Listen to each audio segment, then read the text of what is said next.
In this video, I will show you how to transfer Solana from Coinbase to Coinbase Wallet. So the first thing that we're doing is we're going to fire up our Coinbase Wallet app. And from here, we're going to select the crypto or currency that we want to transfer. And I want to transfer Solana. So I'm going to click on the search icon and I'm going to type in Solana. And in here, we're going to select the one at top. And now I'm going to click on buy as I want to transfer this from Coinbase to Coinbase Wallet. And I'm going to click on buy, and let's say I want to buy for €2. And in here, the transfer process is getting interesting because we're going to click on pay with debit card, and we're going to click on all providers at the top right.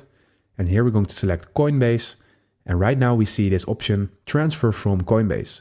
So we're going to click on this and we're going to enter the amount again. And right now, when I click on continue to payment, as I'm going to do, I will be redirected to Coinbase. And I will be able to finalize this transfer by clicking on confirm right now. And you see that you won't pay any Coinbase fee because you're switching between Coinbase, but you're only going to pay a small network fee. And if you want to confirm this, you just basically click on confirm. And that's it, as you can see. Thank you for watching. Subscribe.